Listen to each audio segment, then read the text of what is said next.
It's strange to look back and realize how long I ignored the signs. My ex Sarah had always been off. At first, I chalked it up to quirks. Everyone has them, right? But now, thinking back, those quirks were warnings I should have seen. We met a few years ago through mutual friends.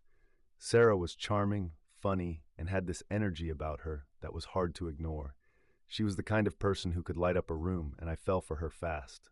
We dated for almost a year, but things started getting weird around the 6-month mark. The first thing I noticed was how she sometimes looked different in photos. At first, it was subtle, just a slight change in her features. One picture would show her with a sharp jawline, the next her face seemed rounder. I thought it was just bad angles or lighting, but it happened a lot. I'd ask her about it, jokingly, but she always brushed it off, laughing like I was overthinking things. I let it go. Then came the weirdness at night. Sarah was a restless sleeper, but sometimes she'd get up in the middle of the night and just stand there. I'd wake up to find her staring out the window or standing at the foot of the bed, perfectly still. Her back would be to me, and when I asked what she was doing, she wouldn't respond right away. Eventually, she'd say she was just thinking, or that she couldn't sleep. I'd laugh it off, saying she was sleepwalking, but it always left me unsettled. Once, I woke up in the middle of the night to find her gone from the bed. Panicked, I called her name, thinking she'd wandered off. After a few moments of silence, she came back into the bedroom from the hallway. "What are you doing?" I asked. "I was thirsty," she said, her voice flat.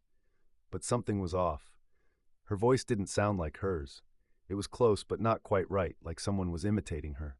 I chalked it up to grogginess and went back to sleep, but that nagging feeling stayed with me. Then there were the animals. Sarah always loved animals, but she was obsessed with them in a way that felt wrong. We'd be driving, and she'd point out roadkill with this strange fascination, her eyes lingering a little too long. "Poor thing," she'd mutter, but there was something in her voice that didn't sound like pity. It sounded like hunger. One night, we were at a friend's house for a bonfire, out in the woods just outside of town. It was a normal night at first. Beer, music, the usual. But at some point, Sarah wandered off into the woods, saying she needed a moment alone. I thought it was odd, but didn't push her. She was gone longer than I expected, so I went to check on her. That's when I heard it. A low, guttural growl, followed by something that sounded like Sarah's voice, but distorted, like she was trying to speak, but something wasn't letting her. I froze, my heart hammering in my chest.